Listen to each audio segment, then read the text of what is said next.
was open too, man.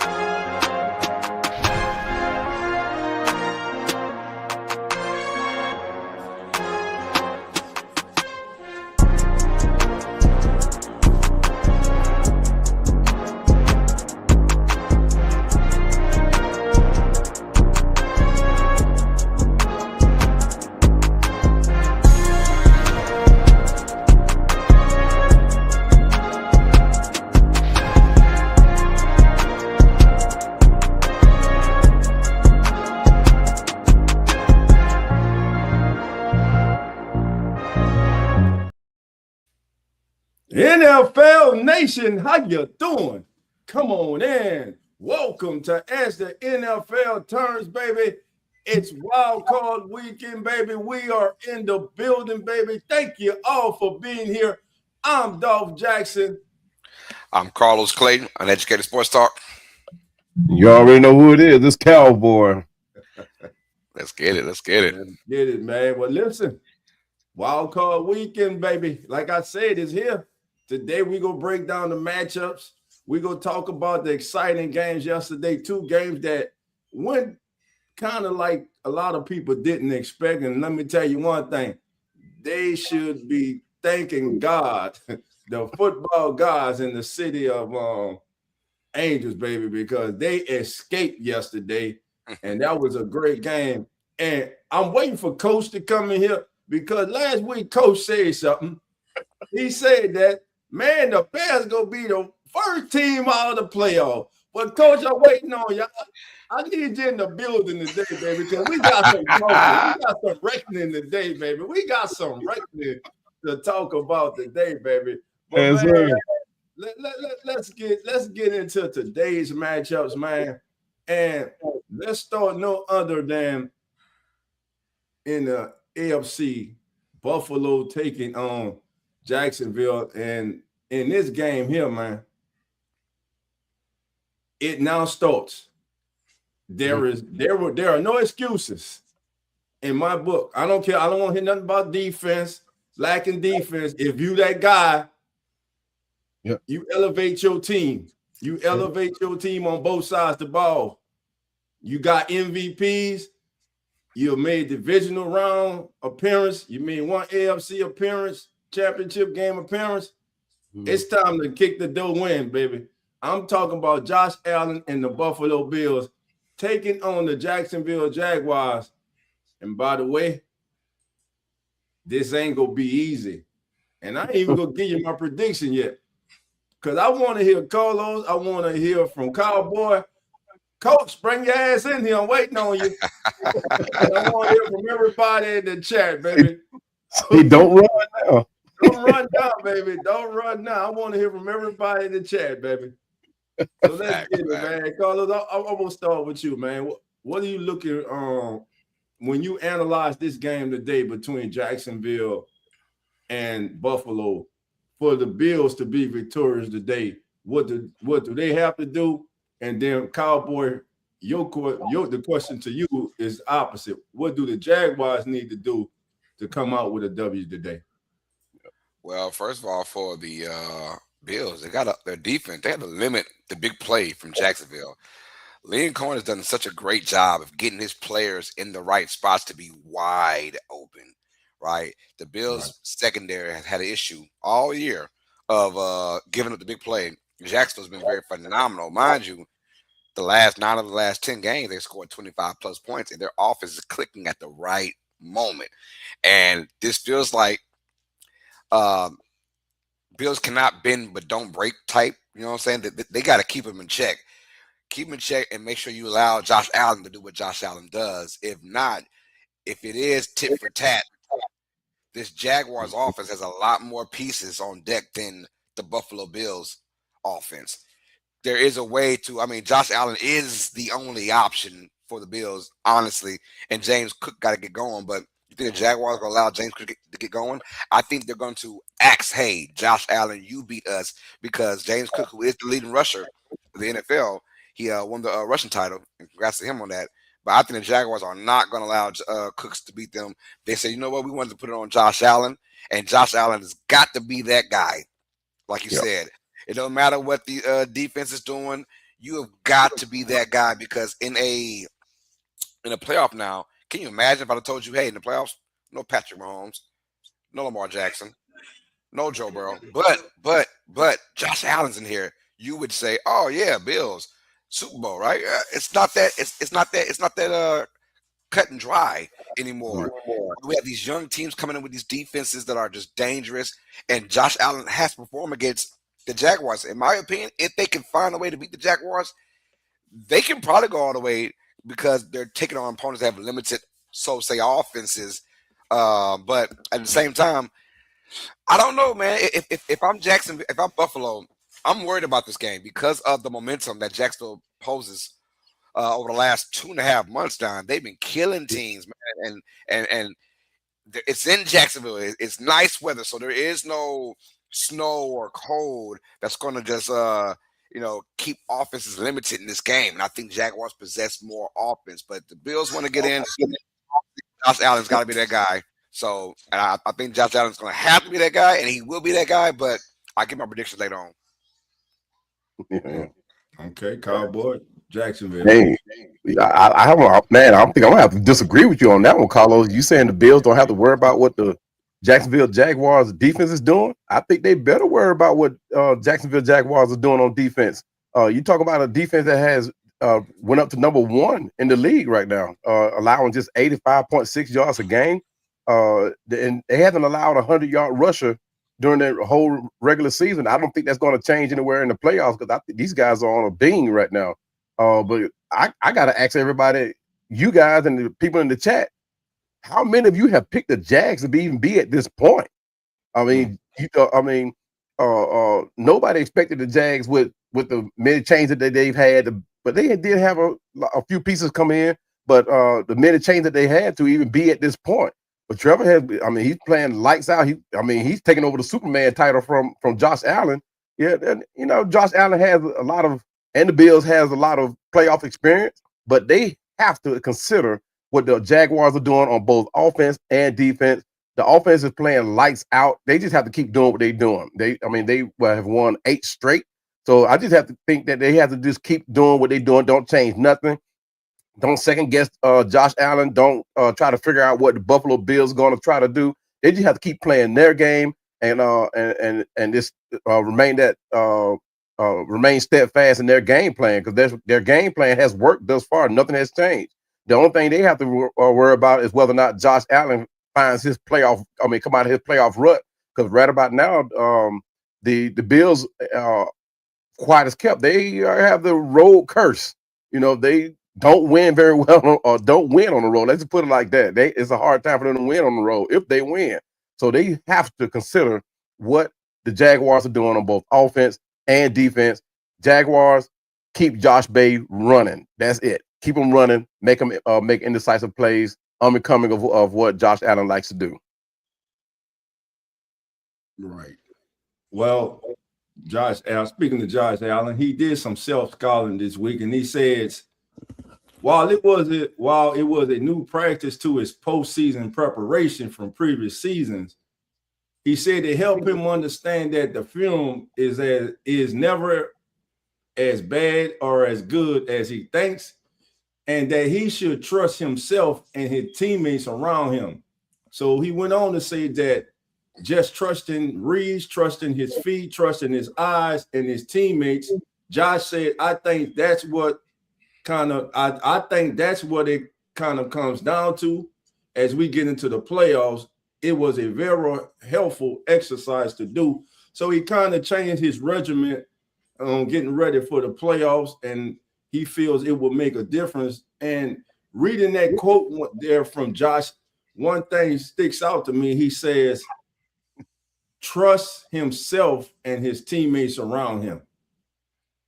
So my question is, were there moments in previous playoff runs by the Bills where Josh Allen just didn't trust his teammates. What's your thoughts on that and on that quote I just read, gentlemen? I mean, obviously you have the Bills with Stephon Diggs. That was kind of a cancer. Josh Allen would never say that publicly, but privately, I know it was an issue with Stephon Diggs. But as far as this year, there is no. The reason why he could say that is because there is no clear and cut number one receiver, and that has been their issue all year. So I could see why he would say there were some times where it was difficult to trust teammates in the past years, but now he feels pretty good because there's no one person that's crying for the football. Look, get open, and I'm gonna get you the football and just catch the damn ball and let's go with it. You know that's the strategy they're gonna go with today as well, and the strategy can go on moving forward because that's their only way. Unfortunately, you don't have that presence, right? That number one dog. That dog can kind of get you out of predicaments that are tough. The Bills don't have that guy that can get them out of a tough predicament. You know, those third and longs who can you really trust on a play-by-play basis. Not too many guys. You look at Shakir, who's pretty much a slot receiver. When you look at your tight ends aren't meant to be those playmakers. There are a few in between. We're talking about like the George Kittles and the Travis Kelce's of the world, right? But then when you look at his receiving core, Keon Coleman was supposed to be that guy. He's not that guy right now over the first two years of his career. But no one's going to him on the sideline saying, hey, I need the ball. And that's a good feeling because I'm Josh Allen and I'm going to make a play happen, put it on my back. You just got to get open. That's a good feeling for Buffalo. I think right now, with them being in the playoffs with the most least expectations, call it what you want. I know there's no quarterbacks of today's era who are dominant in this particular postseason, but still, no one's going in talking about the Buffalo Bills per se. We're all pretty much gawking over the Patriots and the Broncos and their seasons they're having right now from the AFC side, and no one is saying nothing right now about Buffalo because they are the 6th seed and they're starting the road. I think this could be their easiest path, but they've got to find a way to get past this Jaguars team first. But honestly, Josh Allen feels a comfort he hasn't felt in a long time, in my opinion. That's how I feel he's saying. There's a comfort in their offense and in the playoffs with their opponents, and I think honestly their toughest challenge might be Jacksonville. Because if you go, if you go ahead in this playoffs, I'm looking like who they really scared of. It's nobody. Keep sweating, you know what I'm saying? So, like, if Jacksonville might be their toughest competition, if they can somehow get through that, hey, watch out, NFL. But I think they feel a confidence because there's no one player. I am that one player, says Josh Allen, and I'm gonna make it happen. So I feel a little swag coming from that. Cowboy. Hey, not only he got the swag, he got the vocals to go along with it. Carlos let that loose today. Hey, but Brandon, I wholeheartedly agree with you in the chat. Chat, welcome. The chat is lit, y'all. Come on in, get your comments in, guys. This thing here is going to be a great show today. But Brandon, I do agree with you wholeheartedly.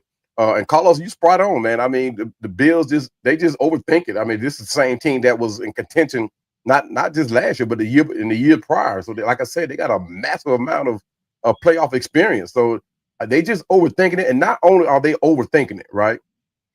A lot of teams have come to know the Buffalo Bills in their game plan. The Buffalo Bills has not made any adjustments. They kind of think that they can go in with the same game plan they've had over the few years that they've been in the playoffs, and they're thinking they can come in with this same game plan where teams that in the past that have played against them have made the adjustment. They are ready to take on that Josh Allen, that Superman Josh Allen, and what he's done in the past. So the fact that he has not saying that he's not trusting his teammates, I don't think that's it. I think he's just facing more stiff defense than he has come accustomed to in the past. Because I mean, you're looking at the Jag defense. This is going to be something new for him, right? When they played against us, I mean, we showed the formula of how to get Josh Allen unraveled, right? Get him on the run, having him making quick decisions that he's not accustomed to making. And as long as you give Josh Allen time to throw, he's going to dissect you. But if you get him on the run, get him out of that pocket, get the pressure on him with the defense, getting him to making quick decisions on his feet, Josh Allen is not that guy. I mean, well, he has been that guy, but defense has adjusted to how Josh Allen plays. So now they're able to they've made the adjustments to keep him at bay. So I don't think it's about him trusting him. He has the players. Keenan Coleman, he's the exception. And by the way, Keenan, if you're watching, come to Atlanta. We want you. I'll take you. But yeah, man, I mean, they just overthinking it, man.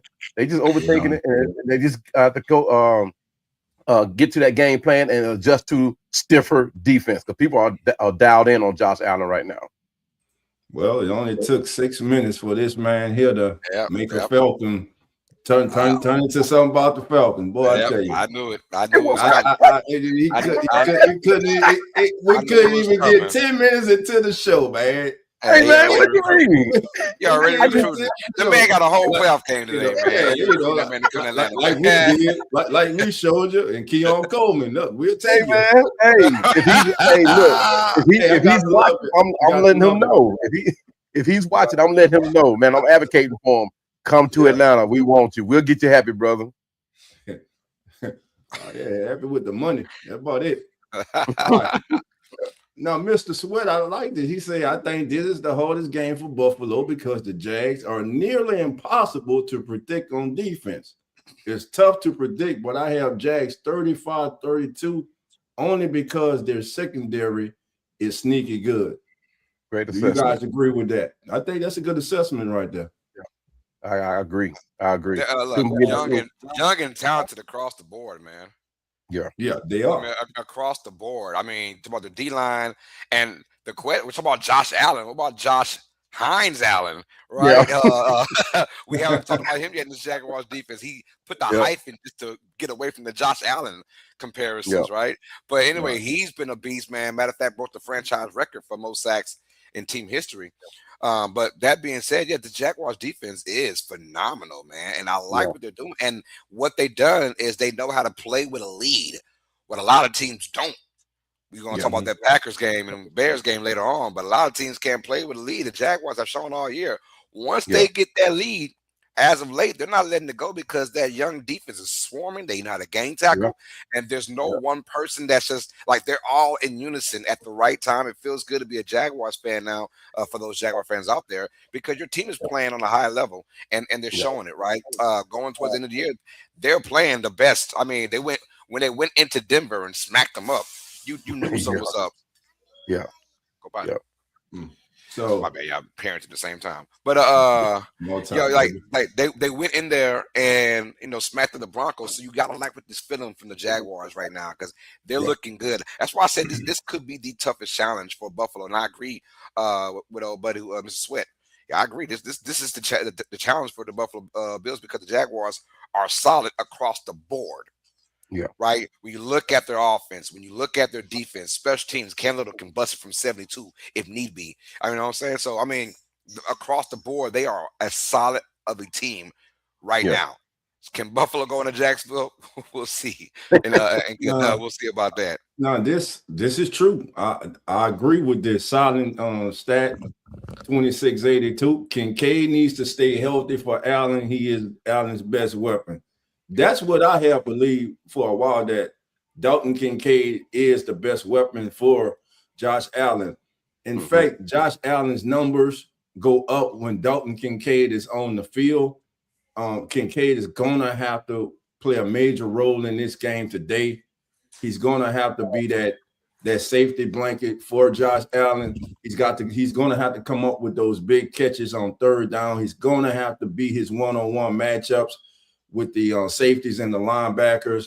And, of course, if he's able to do that with the threat of Cook coming out the backfield, I give the Bills a chance today. But I'm going to go ahead and I'm going to pick this game. Look, shout out to our brothers, the host of Come On Bills Learns, and Jeremy, my brothers. Yeah. I don't know, bro.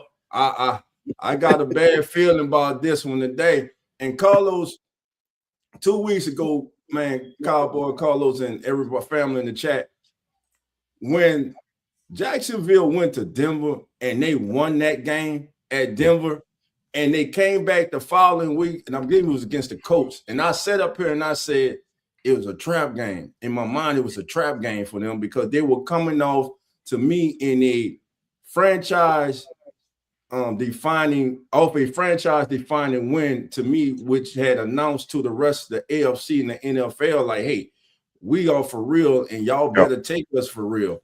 But then I was like, man, they playing the Colts. The Colts desperate. They on the road, so they may still be on that high, but they went in the Indy, man, started off slow, but they handled their business in there.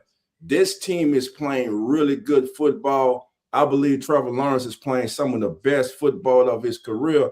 And man, when we talk about all the coaches up for Coach of the Year, Liam Cohen's name needs to come up, because I hear every coach's name except his. His team just won the AFC North. They're 13-4. They beat Denver. Denver's the number one seed. Yes, they the are. number one seed in Denver. So I believe love needs to be given to this team. And really, man, I can't wait to sit down, man, and watch this game and see who actually comes out. Trevor Lawrence needs that defining moment in the playoffs. Yeah. He has to rebound from that collapse of a couple years ago when they lost that big lead in the playoffs. That also had to do something with coaching too. That's the opposite. That was Herbert. That was Herbert lost the lead. Oh, that was Herbert. Yeah, it was Herbert. Wrong. We'll get to that. Right idea, wrong team. But so we'll get to Herbert later. But say that. So I already got that for Herbert. But I still think that Trevor Lawrence, man, this kid needs that defining win, because since he's came into the league, you have those who have been trying to say that this kid is a failure, but he's far from that. So I'm going with the Jaguars today in the upset over Buffalo.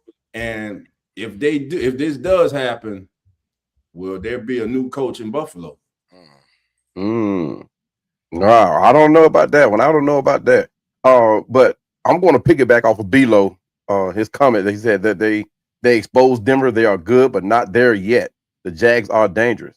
And that's just the point. They are dangerous. And the thing it is, they have been quiet and doing it. You know what I mean? Nobody really been talking about the Jacksonville Jaguars until now, until today, right?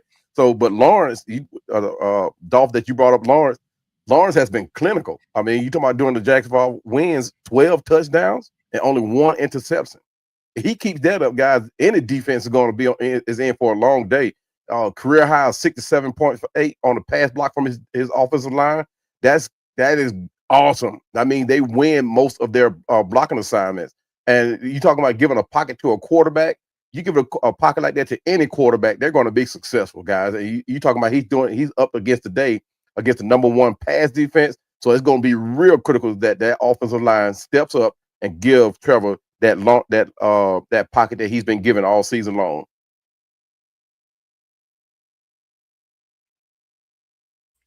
Who you got in this game, Cowboy? Okay. I'm gonna stay with the Jacksonville Jaguars, man. They're on a beam, like I said. It's gonna be hard for I'm not gonna say hard for James Cook to run against this defense, even though James Cook won the the rushing title this year. You talking about 1,621 yards from James Cook, but he's against a team that has not given up 100-yard game. And you talking about they only average 85-point rushing yards a game. So it's gonna be tough for the Bills to rely on their passing game to win them this game if James Cook can't run the ball. But I'm going to take Jacksonville Jaguars. I'm not going to give a score. I'm just going to say Jacksonville going to pull it out. It's going to be a tight one, though, I think. Yeah, I got to go with Jaguars as well. Just because what I've seen from this team, like everyone say, well, the experience of Buffalo, they had some bad experience. Let's just keep that real. Just because you got experience, just because you played, what have you done when you played? And they got a lot. They won some games and they lost some games. This is new territory for them. I'm going to go with Jacksonville to win this game at home. Everything's clicking with them, all cylinders. Special teams going to do well. Cam Little's going to get them points as well. Can the running game, and yes, I know we have Josh Allen, the quarterback for the Bills, but they are not going to win diddly squat if James Cook cannot get his touches, his carries, his yards, maybe a touchdown here or there. And I think the Jaguars kind of stifle him and put it all on Josh Allen. And I think Josh Hines Allen and company will do a good job of shutting down that run game and putting on Josh Allen, the quarterback, and getting that dub. I got the Jaguars as well. We got a clean sweep, y'all. We got Jacksonville beating Buffalo. But I will say this, though, before we leave. If Buffalo, and y'all hear me out, if Buffalo wins this game, I got them going to the Super Bowl. Oh. I got them going to the Super Bowl. Dog your mic out, Dolph. You muted. All right, I got one last thing before we move on. Quick little nugget. We know Josh Allen, he's superb with his legs, but lately Trevor Lawrence has been using his legs also.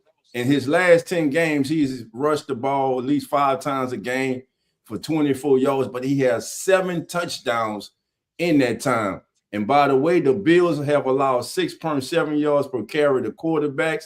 That's the highest rate by any defense in the playoffs this year. So just something to keep an eye out for in today's game. All right, yeah, we're all clean sweep with Jacksonville, man. So all right, Chad, who y'all got? Who y'all got, Chad? Yeah, Chad, let us know. We went with the upset. We taking the Jaguars.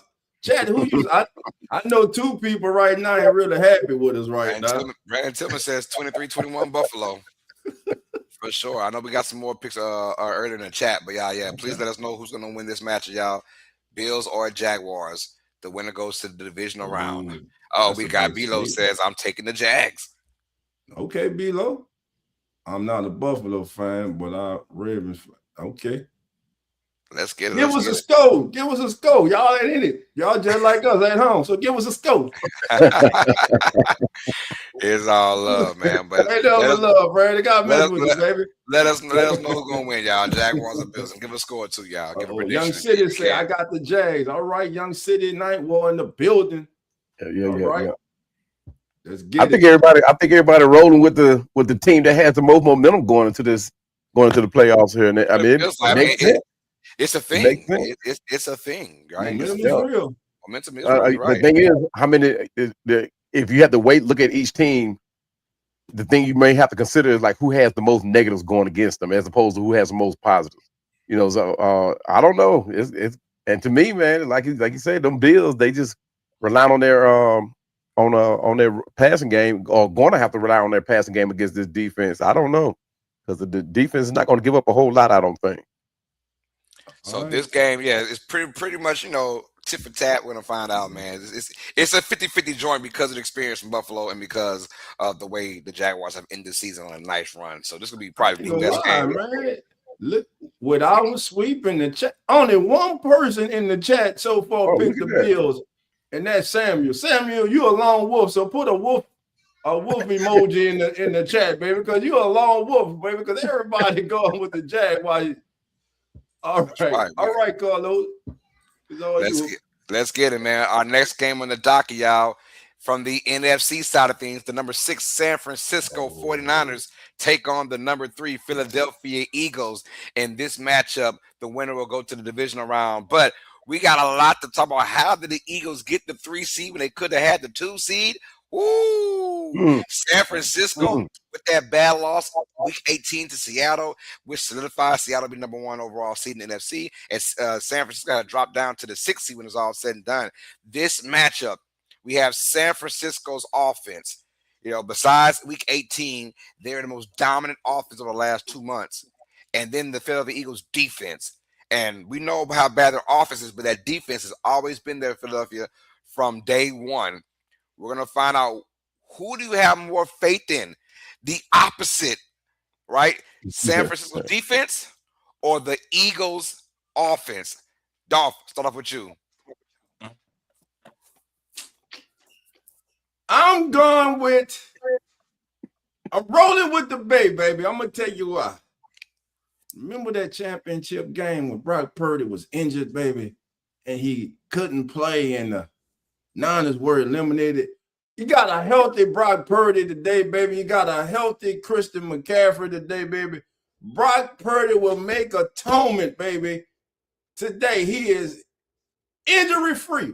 And when he comes in today into the city of brotherly love, after this game, they will be throwing batteries, coffee cups, soda cans, hot dogs, brats, beer, you name it, at the 49ers as they're leaving off the field victorious.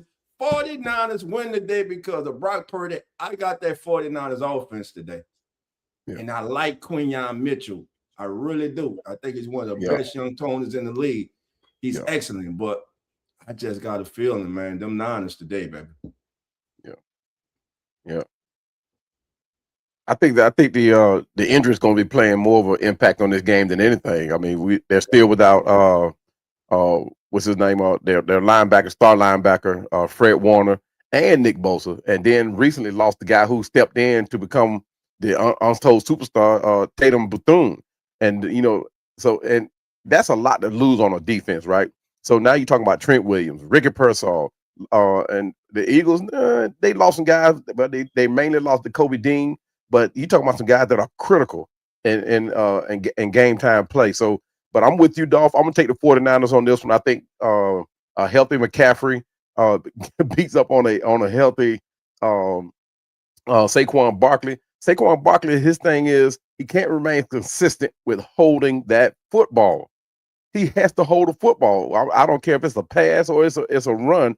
He has to hold on to that football. And we have seen as of late, even the game against us, he just couldn't hold on to that football. But I think Christian McCaffrey becomes the deciding factor in this game. He's healthy, although his yards per carry has dipped this season.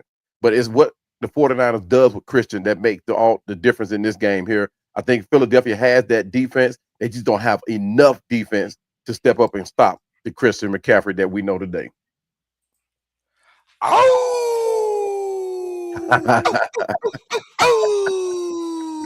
Boy, I'm going to Philadelphia Eagles, man. I'm going to Eagles. They're at home. Their defense is playing lights out. And I'm sorry, the last time we saw a good defense take on the 49ers, that was just week 18. And they shut that ass down, right? Shut them down. Now, Eagles offense, they don't have to put up a lot of yards, a lot of points. They just got to put up enough, right? I'm saying enough. Get 20. Get 20. This Eagles defense, I think, will shut down this Niners offense. I like both these teams. I don't love both these teams. San Francisco, obviously, the defense has been their Achilles heel because of the injuries. But hey, give some kudos to Shanahan and that defensive coordinator as well, Robert Saleh. They made it do.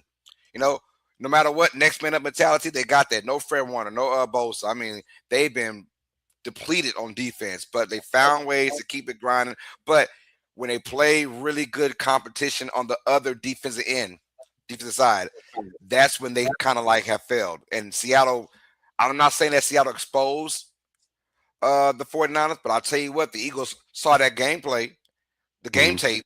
Yeah, we want to do that. We're going to do that. This is already a really good defense. As far as the Eagles go, look, they gambled and took that chance to rest their starters, which I thought was just atrocious to do that. Because who do you think you are? Your offense ain't worth shit right now. Let's just keep it real. Last time we saw them with their starters, 16 total yards of offense in the second half against Buffalo. And that's the Bills, y'all.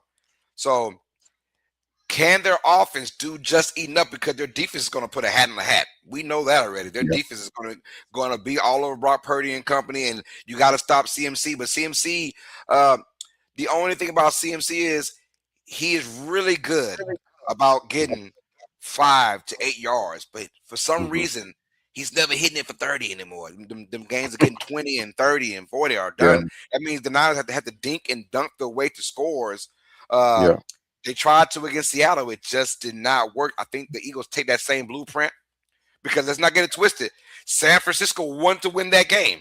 So they put all their chips in the bag and said, let's go with it, because who doesn't want the number 1 overall seed to go through you in your conference, right? So they did it all. So this wasn't just a fill it out kind of game. Niners tried to win this game, but Seattle was just that damn good. I think Eagles take that blueprint on defense, and they're at home as well. That crowd's rocking and rolling. It's gonna be cold.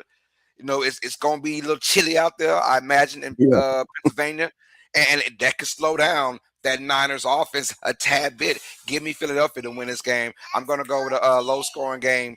I'm gonna say Eagles 20, San Francisco 14. And Purdy come from Iowa State, man. He used to playing in cold weather. Purdy and the 49ers today, baby. Spank that ass, man. They spanked that ass today.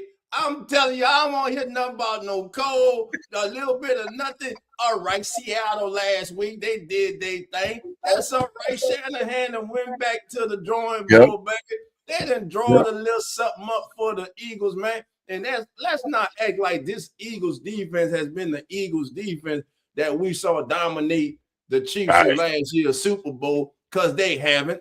They have been up and down. They have been very inconsistent this year. They got a quarterback who's the reigning Super Bowl MVP, who passed for how many yards in the game?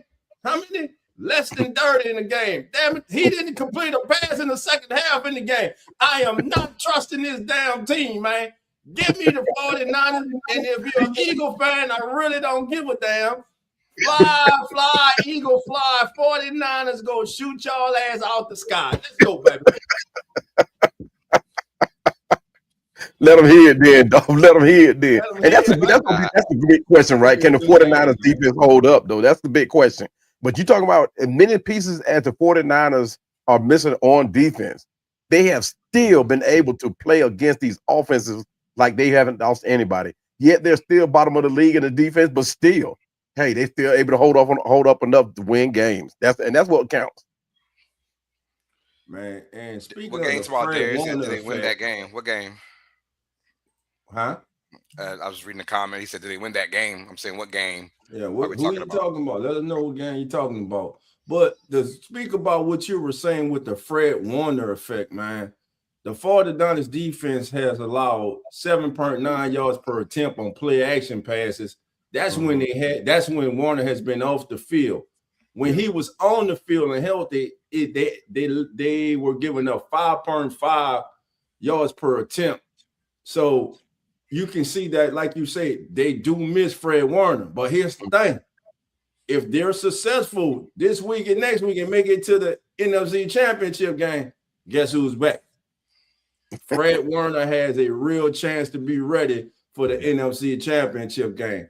But look, none of that happens if they cannot do as I have predicted, go into Philly and take care of their business. It's going to be a really, really good game. And listen, for one thing the 49ers need to do, frustrate the crybaby. Have him out there crying because he ain't getting the ball. The team, he will destroy the team during the game. I'm telling you, if he's not getting his touches, things could be going good for the Eagle. If he's not getting his touches, just wait. He gonna be on the sideline reading a book. He gonna be doing something because he gonna be pouting because he not getting the ball. I'm telling you, I got the 49ers, and I got a feeling I'm going with this because I believe that 49ers defense today is going to step up. It don't matter about what they've done last week or in the past. It's about today. It's about today, and I think they're going to step up and make enough winning plays to get the 49ers over the hump that they're in Philly. Right. We will see about that. That game's going to be at 3:25 p.m. Central Time. What are you saying, no, sir? Yeah, that's what I'm wondering. I think we done been hacked or something. Because I'm saying, that's not. That's no. I think there's nine saying no, sir. All right, I hear you. Oh, okay. Oh, that's right. Oh, yeah, he would. No. Darius said, did the Eagles win that game against the Bills when they scored only 16 yards passing? And we said, no, sir. They did not win that game. Not at all. Not at all. All right, let's keep it going, y'all. The last game on Sunday's docket, the Los Angeles Chargers taking on the New England Patriots. That's right, you guys. The 2-seed Patriots and the 7-seed Chargers. This game is going to be in New England. This is Sunday night football, ladies and gentlemen. So get your popcorn ready for this one. Chargers Patriots. What do the Chargers, Dolph, have to do to win this game against New England? Ground and pound. Ground and pound. You got to take it back to old school football. Forget old school football. You got to take it back to what football simply is. In the trenches up front. Run the ball. Jim Harbaugh has to be Jim Harbaugh. Run the ball, pound the ball, play action, pass with Justin Herbert. Cut loose, man. And that Chargers defense only giving up 19.3 a game. So it's not going to be an easy task today for young Drake May, who's making his first playoff appearance. Now, listen, it's different. We understand how they say it's different coming from college to the NFL. The speed is different. Playoff speed and regular season speed, believe it or not, is different too in the NFL. So I'm interested to see how young Drake May handles the environment. Look, you're a favorite. You're at home. You're playing for one of the most prestigious franchises, winning the franchise in the history of the National Football League. You're following a legend. And right now, you're the darling of New England. You're the franchise, you're the face.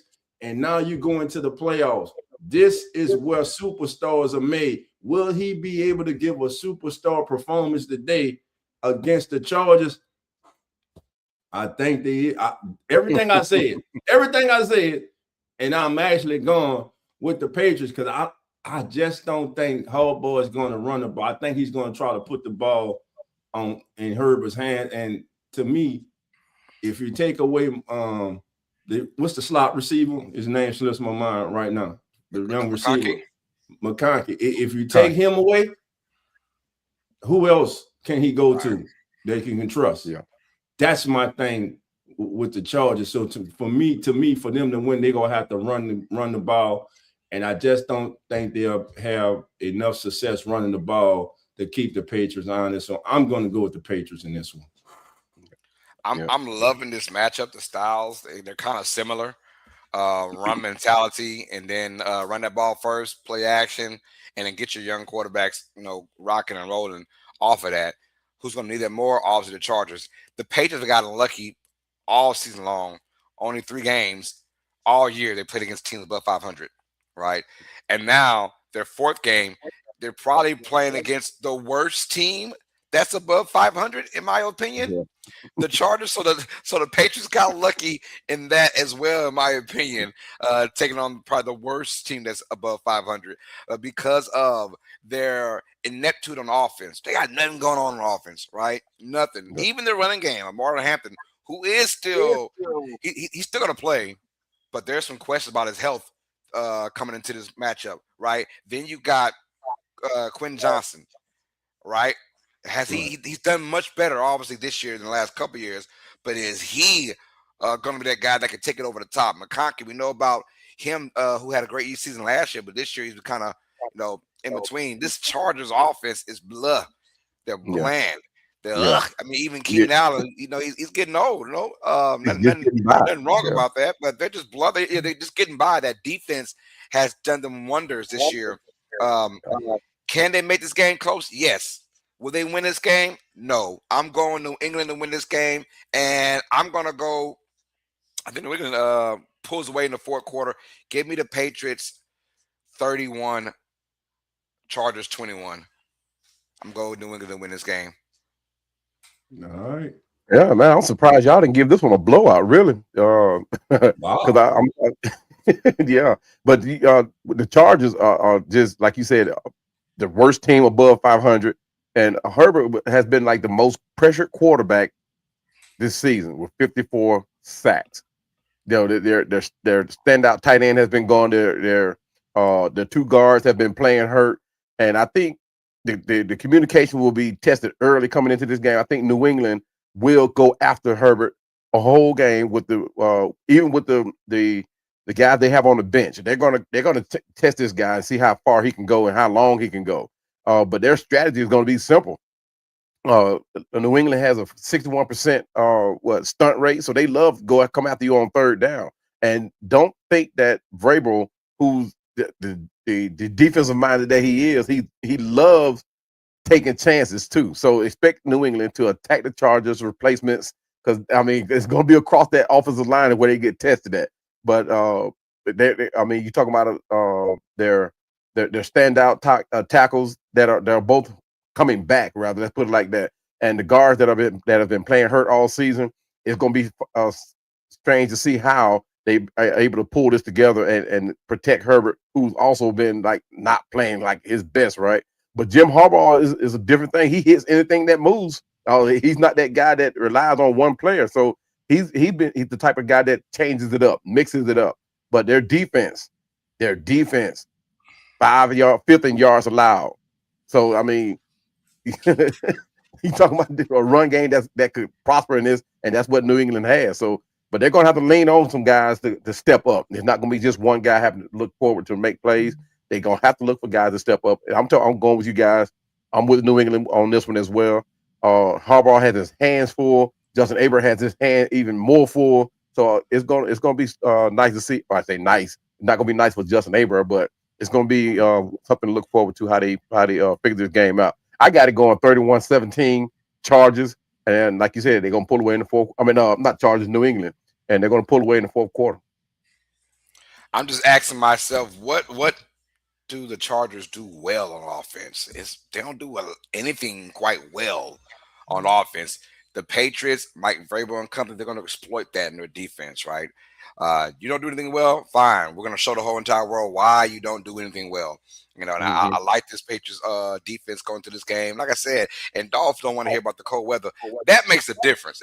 That cold weather for your and not per player, but just like the little things. You know, your get off, right? Your cuts, your breaks. That kind of slows down. Like the unwillingness to be hit hard. Yeah. You know, those are what I'm talking about. Because everybody from the down south, everybody gets drafted to these teams up north. They're all from the south. So everybody cold. We already know that. It's a mindset now. But I'm saying those little things that can make it easier for a already good defense to take advantage of. So that's what I'm talking about. But and the Chargers, let's keep it real. When was the last time they played a really, really cold game? They've been so blessed to be in LA and blessed to be in SoFi Stadium and blessed to to not have many games that are below 40 or 50 degrees. Well, they about to have one tonight. Yeah. They about to have one tonight. And they better get their warmers together or something because they got to move. They have got to move because I got a feeling Clamp City coming on that defense. Yeah. I got a feeling they're gonna shut that offense down. Yeah, just look for the Patriots to take care of their backfield advantage. Like you said, it's going to be forecast down into the low 30s with a very significant win. So with that dual threat running back, you got Ramondre Stevenson and Travion Henderson. Look for them to say, "Hey, you need to warm up a little bit. Okay, we're going to run you for a series. You need to warm up a little bit. We're going to run you for a series." And these guys are averaging 9.6 yards a carry. So look for them to take advantage of that against the Chargers. All right, Dolph, you muted, Dolph. Yeah, I go once again, keep muting myself. But anyway, so I keep skipping. Yeah,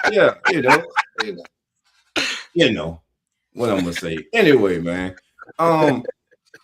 One thing that I'm gonna look for in this game is the way Drake May, once he gets to the line of scrimmage, the way he diagnoses what the Chargers are doing on defense, because the Chargers are one of the most complex defenses in the NFL. So it's going to be really important when he comes to the line to see how he handles that and how he changes his protection at the line of scrimmage, how he picks up where the pressure is coming from. So that's going to be that cat and mouse game between the young quarterback and the defensive coordinator. Yeah. I'm gonna tell you this for the Chargers. I know we're shitting on Los Angeles, but hey, field position is gonna be huge. Can their defense make the Patriots go 3 and out? Right, force that punt, get the ball in good field position, and get some points on there. Right, I feel like if you can score, if the Chargers let's say they take an early 7-0 lead, that'll put pressure on New England because they're still young. And we don't know how they're going to come out there in this particular ball game. So if you're the Chargers, you got to score first or have your defense, show some love real quick on that first drive or two and put it on New England and say, hey, it's going to be a long game for both teams, right? Yeah. And field position, who wins the turnover battle as well. Can the Chargers do that early in the game? If not, it would be a very, very long day for Los Angeles. But they got to find a way to get this Patriots team off the field and with good field position for their offense, so they can score, at least put some points on the board. 3-0 is even scary, right? If they score the first 3 points, the confidence will be up there for Los Angeles. Just keep it real. But if the Chargers go down 10-0, that's ball game. Yeah, sure. I'm glad you say what you say, Carlos. It's something that we haven't touched on here. And I've been watching all the national shows. It's something that always is overlooked until it bites you in the behind. Special teams. Special teams, like you say, field position, man. Punters coming are very important. The kicking game is very important. And we saw yesterday that a missed extra punt and a missed field goal sent the team home in the NFC. You had another team in the NFC that turned the ball over too many times, muffed a punt.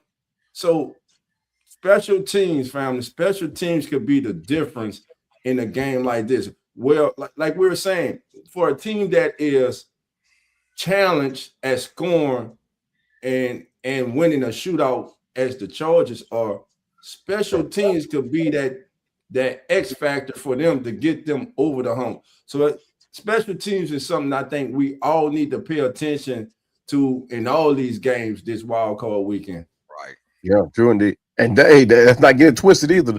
The Chargers does have an X factor. They do, believe it or not. Derwin James, their safety, they stand out safety.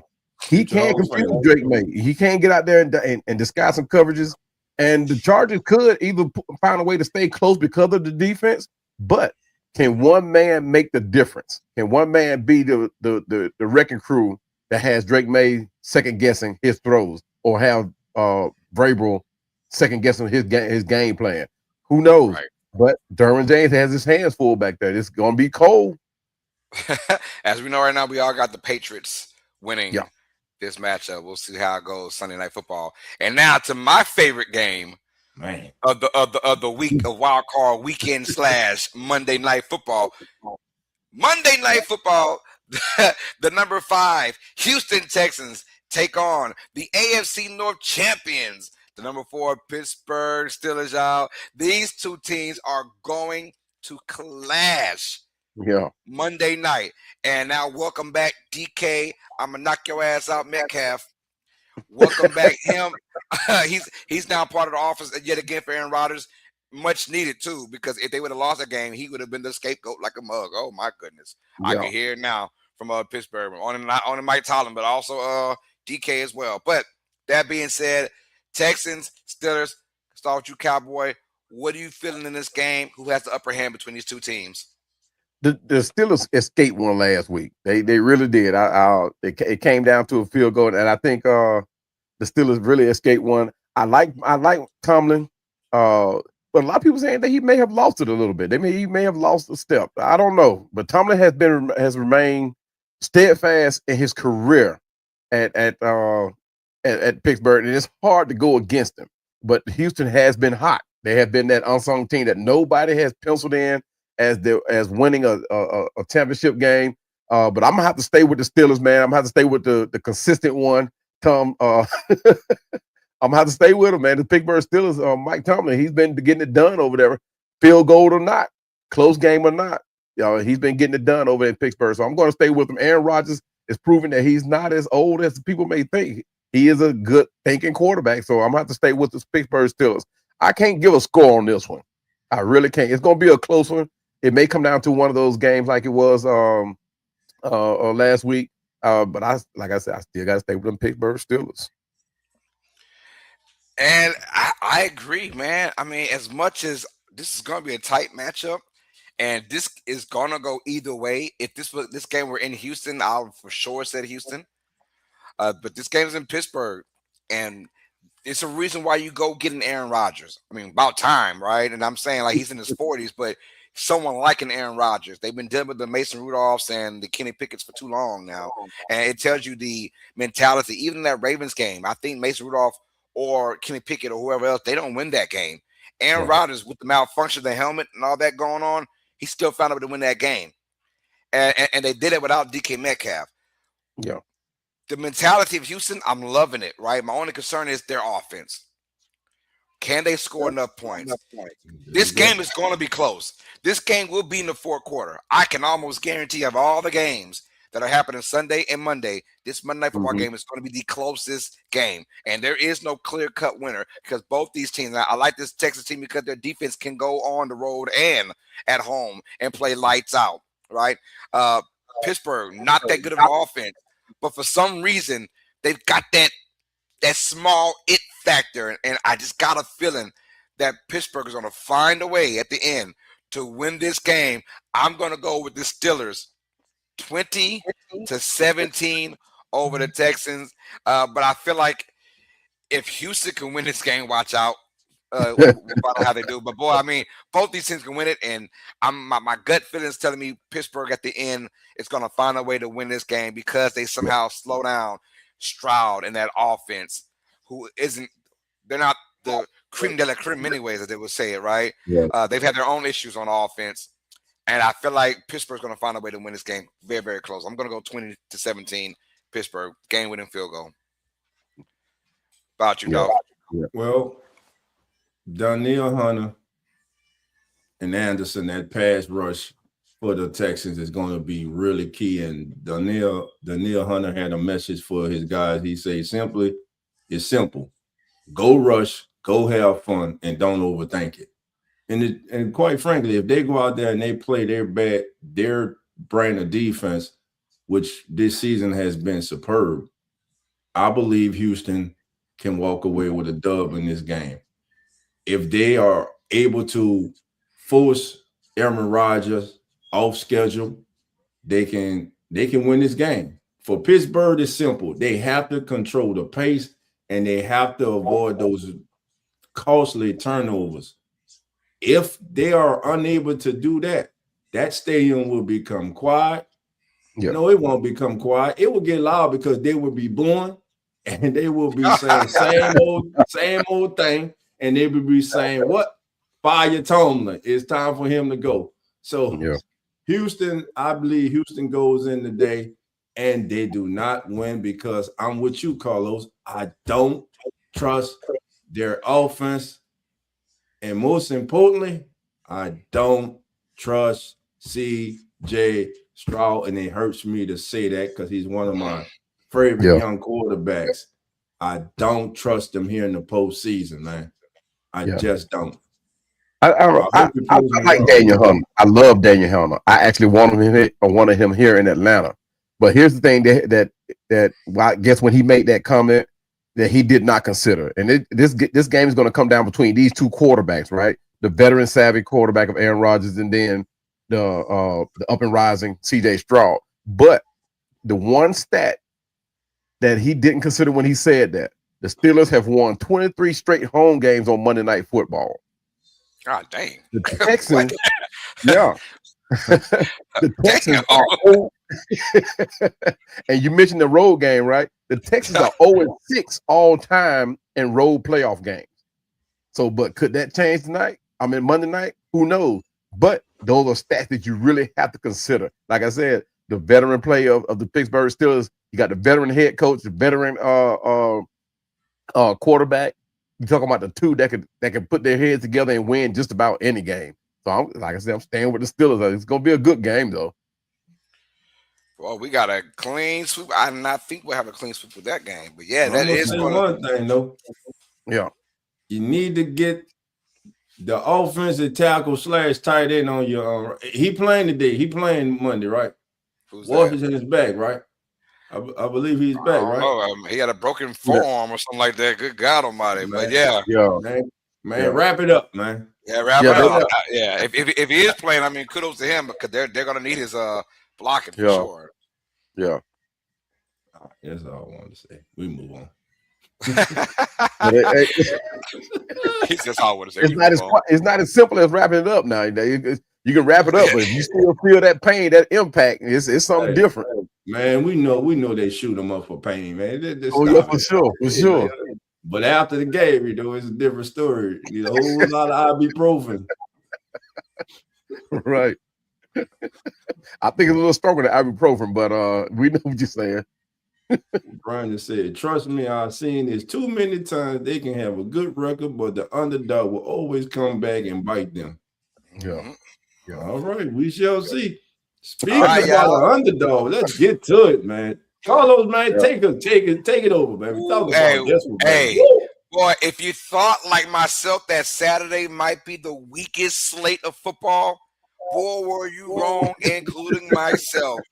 Rams and Panthers, Bears and Packers. Oh my, that is football in a nutshell. It shows you the beauty and the horror you have as experiencing an NFL game, right? Yeah. Even if it's between your team or not, the good and the bad, right? The villain and the superhero colliding. It just has all that. It's entertainment at its finest. That's why we love sports and especially football.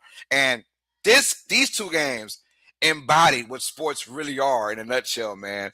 Chaos, or should I say, beautiful chaos, right? The Los Angeles Rams once again 10.5-point favorite to beat the Panthers, although the Panthers beat them in the regular season in this same field. Mm-hmm. Panthers got in because of some lucky NFC South weird stuff going on, where when the Falcons beat the Saints, the Panthers got in and the Bucks were out. Full circle through the whole entire NFC South, just right there, right? They get in, and now they're 8-9, and they're hosting. And you know the ways of people. Oh, my God. 8-9, you shouldn't be, man. Shut the hell up. It's been like that forever. Shut up. Right. I'm tired of hearing that. Right. We have divisions for a reason, right? And if we didn't have that, week 18 wouldn't be what it was. And so that's why it was so cool. But anyways, the Panthers, say what you want, they kind of earned their way in. And now they're the home team. And they put up a valiant fight, down by 14 early in this game. Panthers come roaring back, and we have buku lead changes. Third and fourth quarter, you guys. At the end, the Rams win it. Game-winning touchdown pass from Matthew Stafford, 34-31 over the Carolina Panthers. But what a great game this was. I think both teams watched football yesterday. Oh no! Somebody watched football yesterday. Yesterday, man. Check your phone, baby. Check your phone. Oh man! You said the Panthers gonna win. Hey, I bet you $1,000 they don't. I bet you $1,000 they don't. Yeah, bet you the house you don't. Oh man! But I tell you what though. Shout out to Brandon, man. I tell you what, hey, 34-31. This game, I'm gonna talk to you, Cowboy. What was your thoughts about this Rams 34-31 victory? I'd like to hear it, man. And what do they do to move on? Them Carolina Pampers, like but you can't be mad at their performance, man. But you talking about Bryce Young and his debut in the postseason. You talking about a kid that these guys that the Panthers considered benching and even trading at one point. But this goes to show you what a team can do, what a team is capable of when you surround a great player with some great starters and some great playmakers. So, like I said, Bryce Young, in this game, man, you talking about resilience that he displayed, but he put up against a veteran quarterback, Matthew Stafford, and I mean, you talking about, but he went toe to toe with him. So you're not looking at somebody the Chargers coming in, not the Chargers, the Rams coming in just sweeping the inexperienced Panthers. You know, he went toe to toe with him, and it actually came down to to final seconds of this game. But it was a great game. It was one of these ones that's one to watch. Unlike just like the other two games that happened, this was one to watch. Puka Nacua, he for some reason he didn't look like himself, even though he did dominate. He missed some key catches that could have won them, that could have made the game even more decisive for the Rams. But 10 catches for 111 yards from Puka. I mean, he's become the McCaffrey of the league now. So that was a deciding factor. But shout out to the Carolina Panthers. It was by our own demise that they got in there, and I think that's one of the reasons why Raheem had to go. You know, you don't get swept by your division rival and expect to stay in and coaching and stay in and coach. But yeah, shout out to them Carolina Panthers, man. You can't be mad at them how they played. Shout out to the Los Angeles Rams for pulling the win out and displaying a great game for us. This game had a lot of swings in it. If you're watching this game, like the announcer said on TV, former Panthers great tight end Greg Olsen, man, how in the world is this game 17-14 at halftime? Yeah. Let's go to like the last 2 minutes or so of this game. It was a third down. Matthew Stafford drops back. Adams is wide open down the left sidelines. He overthrows him. Then they punt the ball, and Trevor Etienne fumbles the ball. Rams recover. Rams get a 4th down and 1, and instead of running the ball, they opt to roll Matthew Stafford, to drop Stafford back. He rolls out, has an opportunity to run, but then he sees a linebacker coming at him like a heat-seeking missile and knows he does not have the foot speed to get there, so he throws a ball across his body that's incomplete. Right. That was a big moment in the game. Then later in the game, full quarter, you get the big block punt by the Panthers. And speaking of Bryce Young, that was a dime that he threw in that corner to Jalen Coker. And shout out to that kid, because that kid played one hell of a game yesterday for the Panthers. That game yesterday, man, it was a game that the Panthers had no business being in, but the Rams gave them every opportunity to win that game. Next week, if they play like that, they won't escape. They won't escape next week. They were fortunate, and I mean really fortunate, to get out of Carolina with that victory yesterday, man. And going forward, man, I think the Rams, to me, Carlos and Cowboy, I don't know if it was just me, but to me, I believe they were passing the ball too much in that game. I believe they got away from the running game. Williams and Corum, I believe they are really good 1-2 punch. And I'm going to tell you what those kids do really well, and I want you guys to watch. They pick up the blitz really well. They had some stoners yesterday where they just stonewall the oncoming linebackers trying to get to Matthew Stafford. That's something that's always looked over when we speak about running backs, man. But Rams very lucky to escape yesterday out of Carolina. But, man, once again, kudos to the Panthers, man, for putting up one hell of a fight. But you can't make those mistakes against a team like the Rams. Yeah, true indeed. True indeed. I'm sorry. Go ahead, Cowboy. No, go ahead. I look at it as like when the Rams say, you know what, we're better than this team, and we're going to beat this team, right? And we saw they had that same mentality in the regular season. You would have thought a Sean McVay kind of team would not have fallen for the same trap twice in 1 year, and they did. They got up 14 points, and they were feeling themselves, and that's why they got out the run, because they got cute. Let's get cute now. Now let's get Puka 200 yards. Let's get Adam 100 yards. Let's get Stafford 300 yards, right? It's almost like they're still trying to show Stafford as MVP because they're scared of they might get the Drake May. So I'm like, it's over now. You can't. The vote's already in, so it's done. But my thing is, first of all, shout out to the Panthers, man. They balled their asses off, and I'm so glad they fought in this game. Kind of gave the NFC South something to be proud of a little bit, right? Because they're looking at our division winner as like, you just nothing. Right? And I understand that under 500, and I get it, But as far as the Rams go, very, very lucky to get away with this win. Now, whoever their opponent is from here on out, they're going to be like, we got to grind, because someone showed they can get got. Yeah. And let's keep it real. That's every team in NFL today can get got.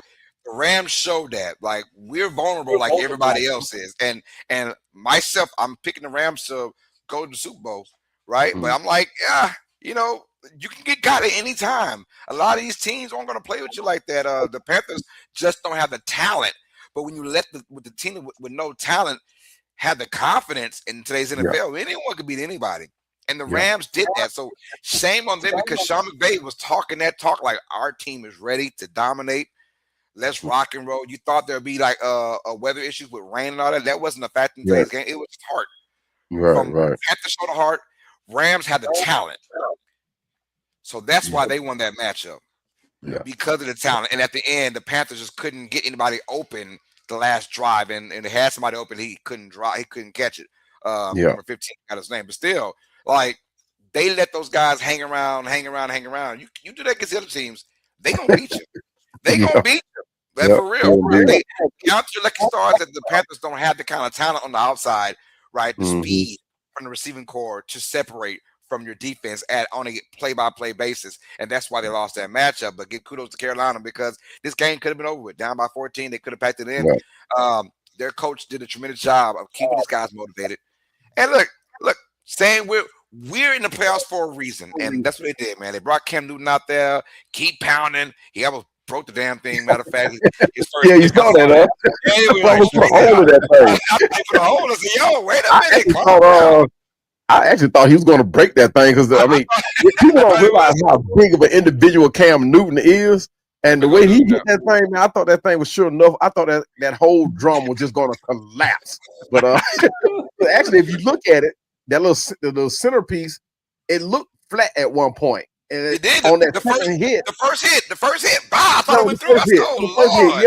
That thing looked all rubbery in the middle. Yeah, Cam Newton, man. When I catch up with this guy, because like he's my neighbor, so when I catch up with this guy, I'm going to drag him into an interview, man. And the way to drag Cam Newton into an interview, you have to talk trash to him.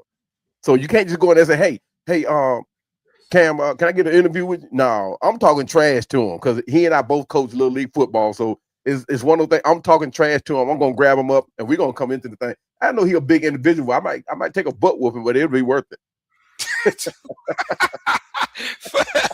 Yo, this is also a building block for Carolina as well, man. I mean, some niggas look. There's no more victories. I understand that. We're all grown professionals, but from a team standpoint, where you were the biggest underdog of the weekend, you have no chance of being in this playoffs. If you would have won this game, you probably lose next week anyways. But still, they got something to build off of now. You got to let that little young nucleus they have, man. But the Rams, it showed, hey, F around and find out. F around and find out. So, and you don't want to keep that same mentality going. You don't want to F around and find out because these other teams, they will do it to you. So big time win for the Rams to move on. And hey, a win is a win. That's all they're going to tell you is a win is a win. We moved on. We'll check the tape out. We'll learn from our mistakes from next week and see if we can correct those for next week, whoever the opponent is, and we'll find out after the Niners and Eagles game. Hey, is one thing is for sure? AI? Who said that? Is this stream AI? Or what you trying to say? Is this stream live? I don't know, bro. Nah, what happened was they saw 3 good-looking brothers, and they said this cannot be real. That's all it was. Hey, three good-looking brothers. It just can't be real in the same. 3 good-looking black brothers in the same little live stream. This gotta be AI. It gotta be AI, right? Exactly. Gotta be AI, right? Gotta be AI, baby. It has to be. This cannot be real, man. Come on, man. Hey, man. And before we move on, right quick, man. Shout out again, man, to Jalen Coker yesterday. The young receiver, man, yesterday hauled in 9 passes for 134 yards and a touchdown, man. The young man played his behind off. Puka Nacua yesterday was targeted 18 times and came away with 10 catches for 111 yards. Plus, he had 1 rushing touchdown. He should have had 3. And that's why I would say that the Rams were playing with fight. How many times have we seen Puka Nacua drop a wide open touchdown? Man, that thing was so in his hands, man. And I saw it go through his hands and bounce off his helmet. And he just hit the ground like he was just flat out dejected because he knew he was supposed to have that. He knew it. Yeah.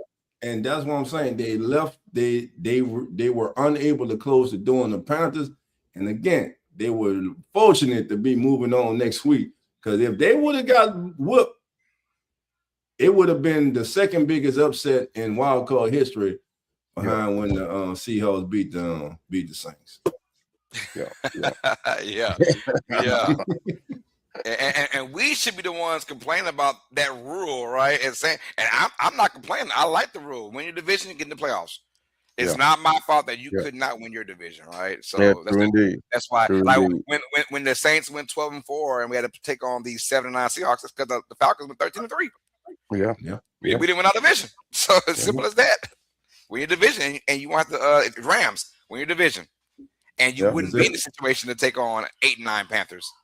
Yeah, that's one of the things I used to like tell my players, man. Like, I mean, it would no need for no motivational speech. You know you're already good, right? But the thing it is, you win, period. There's no second guessing it. There's no ad libs to it. You win, you win. So the thing is, the motivation is keep winning. Take the guesswork out of it. Amen to that. So hey, if the Niners win, that means Seattle. That means Los Angeles Rams are going to Chicago.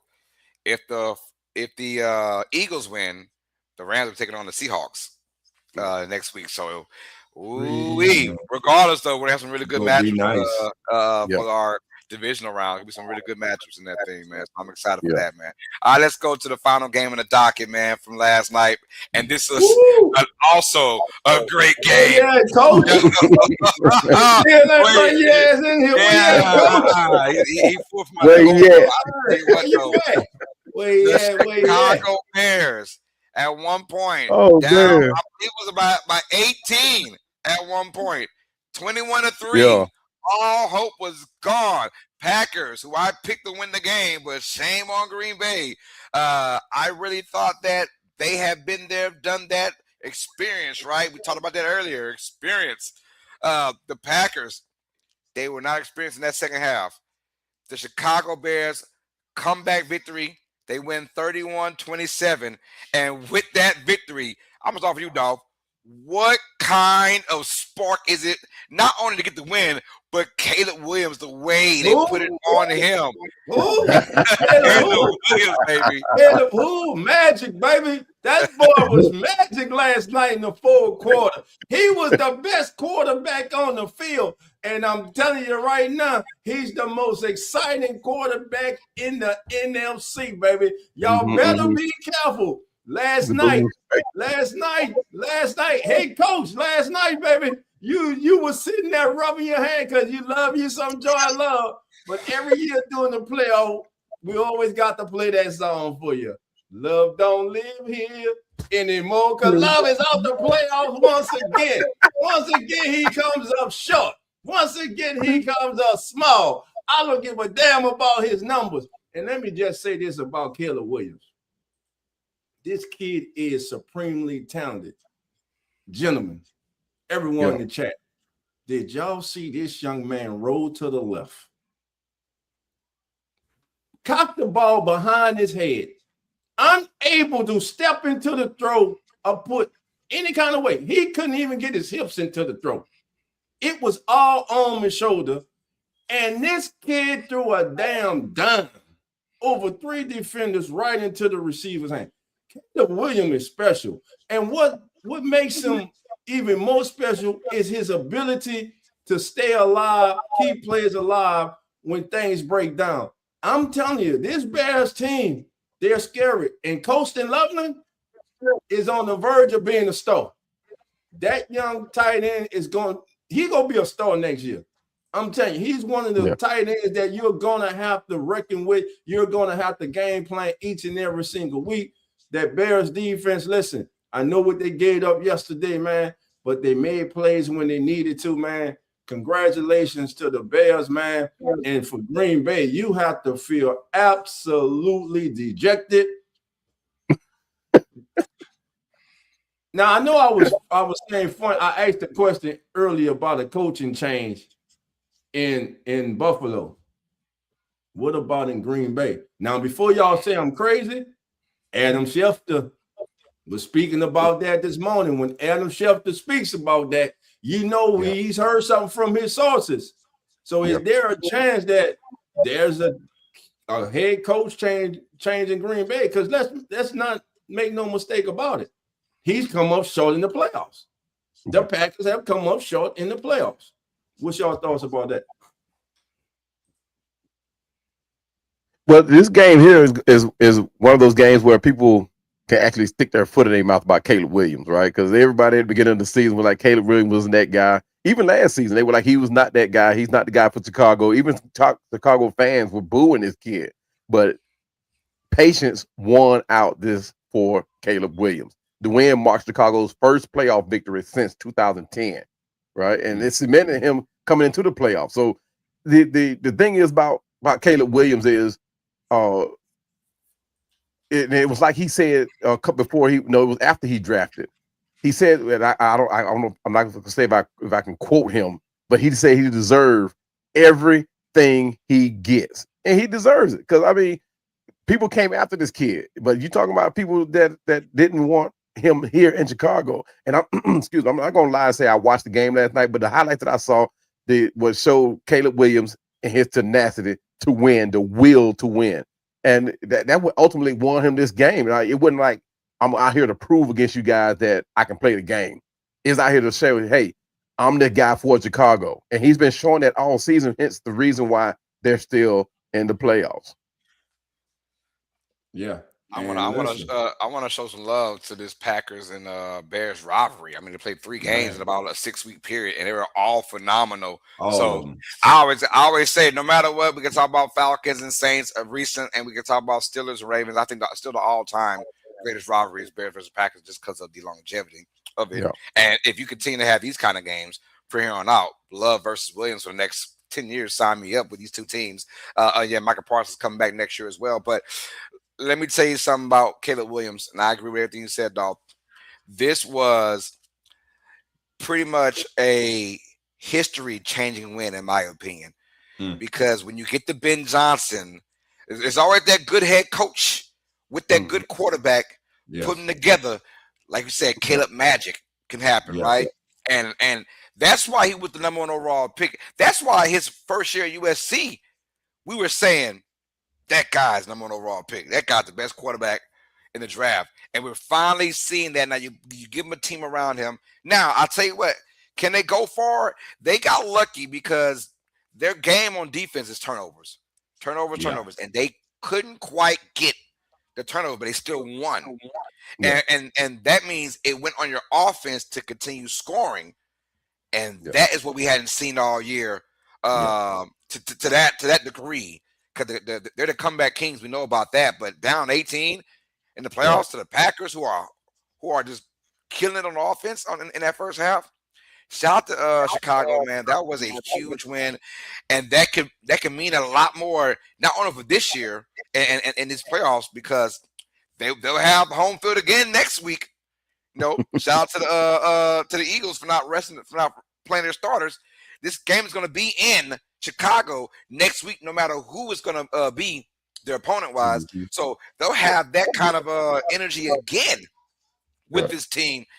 So, but next year, when you do get better on defense, when you do get better on offense, you're only going to have more success as it goes on, because you got your head coach and you solidified your quarterback, and now you got weapons around them. The O-line looked good too. You got the running game, and the running game didn't even really take full effect in this game. It tells you, if we can get this passing game going on, look out NFL this year, right? Because they could easily make themselves now into the NFC Championship game, and who knows when that game will happen. So I got to give credit to Chicago. Green Bay, man, very unfortunate when you go through that lax, man. It's almost like we're up 21-3, and it's almost like I kind of don't want to be up that much.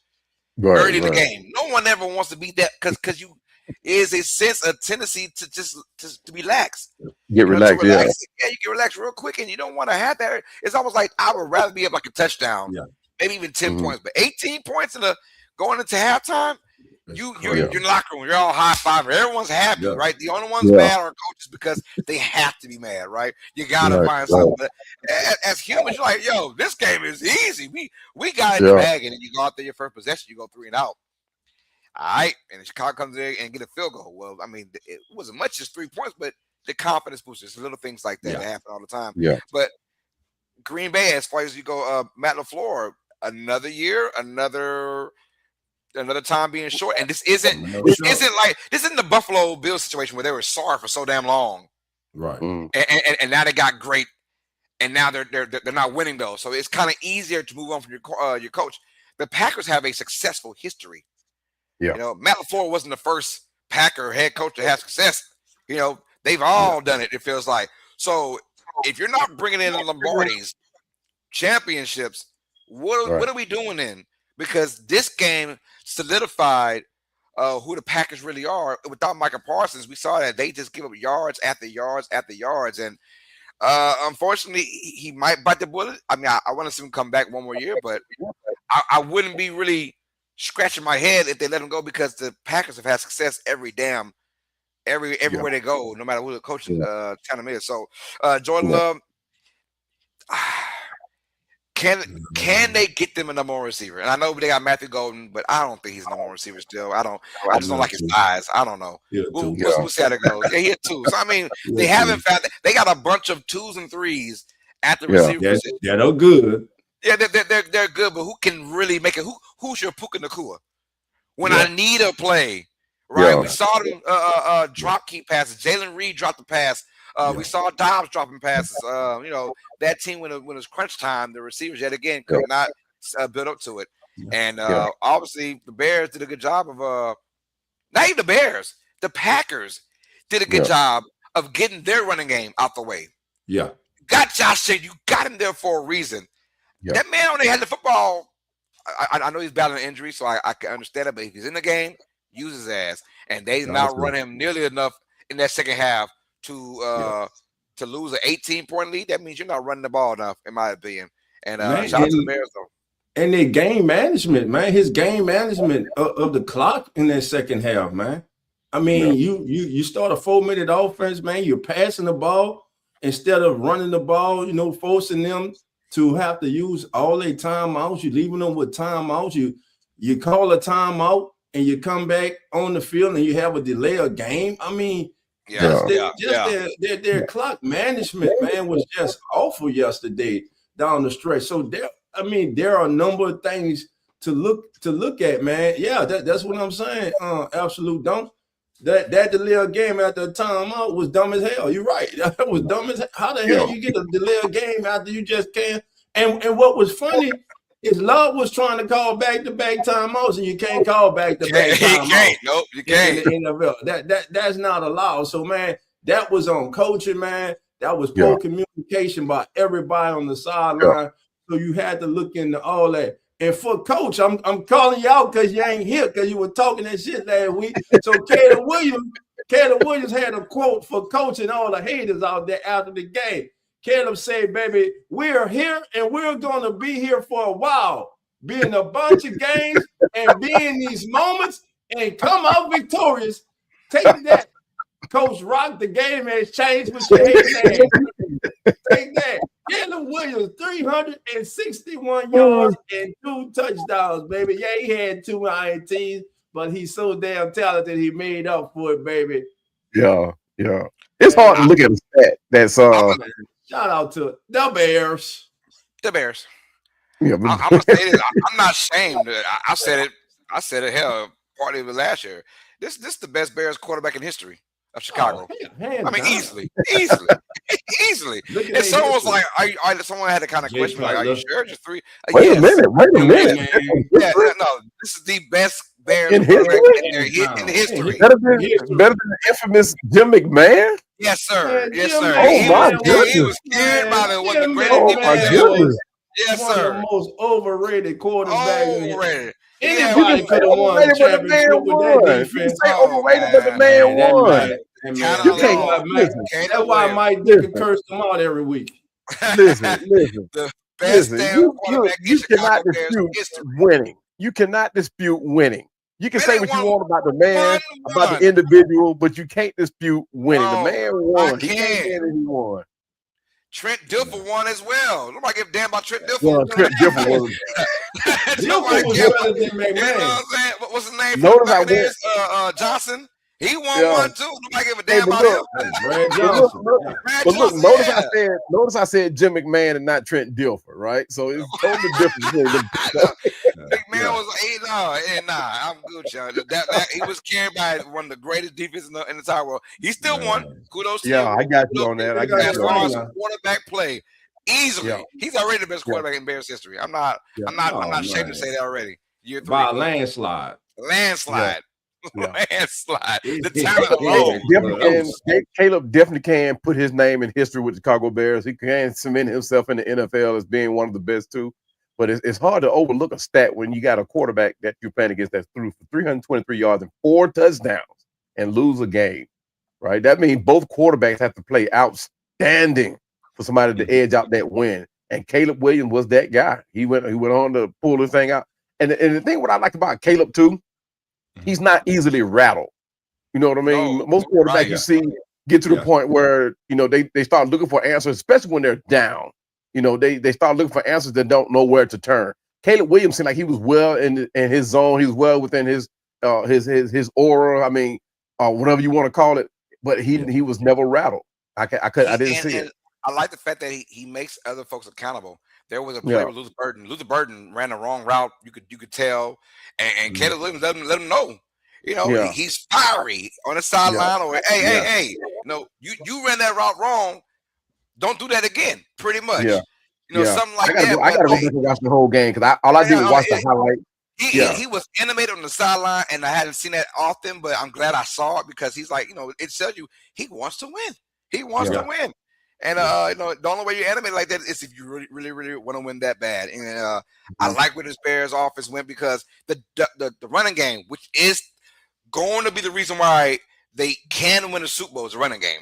It did not exist yesterday, and they still found a way to win with their passing game.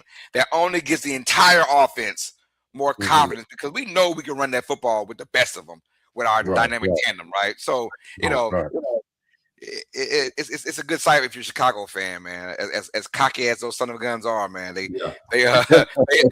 deserve it. We've been waiting a long time, bro. Yeah, just exactly. like the Lions fans were. yes. Yeah. Well, let's get to the wild card playoff straight baller, baby. Let's go, Carlos.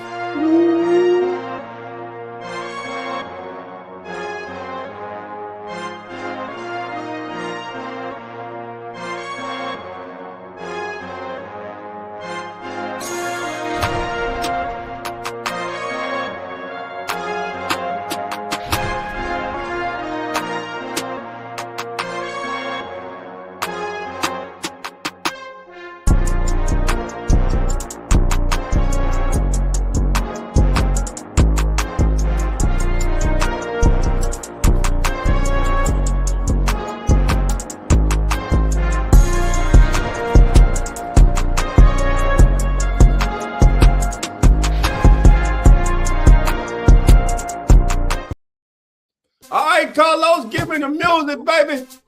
Oh, yeah. As the NFL turns, family, how you doing? It's your boy, No, baby. It's the wild card edition of Straight Ballin'.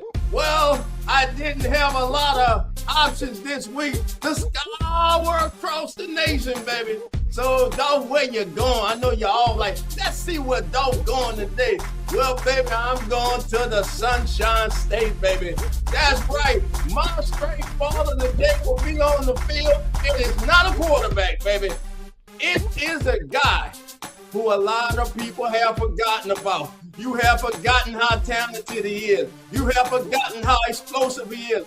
But today, against a suspect defense in the Buffalo Bills, Brian Thomas Jr. will reintroduce himself. Allow me to reintroduce myself. My name is what? Oh, man. Brian Thomas is my straight baller for the day. Let's go, fellas. Yo, I had to look around too, man, and I'm going the opposite side of the field. I'm going with the defense, you guys. San Francisco versus Philadelphia, and I'm going with that Eagles defense where you say, who? There's two things we know in life. White man can't jump, but a white man can play cornerback, you guys. That's right. Cooper DeJean is going to be all over the field today against the San Francisco 49ers. I'm going with the white man flying with the Eagles, you guys. Because of anything, y'all. now. Each has a damn good corner. Cooper DeJean as my straight player of the week for the wild card. Recap, you guys. I think it's an interception and a forced fumble. How about that? What about you, Cowboy? Ooh, unlike Dolph, my straight baller, straight shot caller is a quarterback. But I'm not staying in the NFL. I'm not staying in the NFL, guys. We never flint in the face of adversity. When we had to respond, we responded. Yeah, y'all may have stolen his Lamborghini, but you didn't stop that ride to the top. Put some respect on his name after all the noise and the doubters that said he couldn't win the big game away from Georgia. Whether people love the swagger or hate the transfer portal, the results are undeniable. He went on a heavyweight revenge tour and dismantled the best teams of the best. He dismantled the heavyweights of the 2025 season. The first round, he knocked off Texas A&M. The quarterfinals, he took down the reigning champs of Ohio State in every very defensive fashion. And then in the semifinal in the Fiesta Bowl, and oh, what a fiesta it was. In the legacy-defining performance, he took down the one and the only, the Ole Miss Rebels. And don't lie, Carson Beck is my straight baller, shot caller of the week. And I'm not saying that just because he is my quarterback of the Canes, Miami. Man, this man just bought up Carson Beck. This will be the only time Carson Beck will get selected for straight baller of the day, because when he gets to the NFL, he will be a career journeyman. He ain't a starting quarterback in the NFL. He's trying to get 7-8 years playing in college. He done played a whole damn career in college. He's trying to get an 8 damn year. But listen, he could go to the UFL and be the league's all-time leader. I'm just saying, man. Carson Beck, bro. I like Carson Beck at Georgia, man. I just think that he's talented, but I don't think he's that guy like a lot of people were trying to make him out to be. But listen, the kid's doing this thing, and he's surrounded by some dogs, baby. He got some dogs, and that freshman from Miami, hey, my God, that's what we did. That kid right there is special, man. Yeah. And Carson Beck looked like Napoleon Dynamite after he took his glasses off. Man, y'all stupid, man. Man, we got to get out here. Listen, Carlos will be having the Bills taking on the Jaguars, man. So come on over to Uneducated Sports Talk. Check out Carlos and PJ immediately after this stream. We thank you all for joining us. And listen, we'll be back next Sunday for the divisional round. And hopefully we'll have the hater in here. Coach will be back in the building. He'll stop ducking it. We'll see everybody next week. And remember, family, what we tell them, fellas, the doors are now open. So come on in. Oh, man. Enjoy your wild card weekend. We out.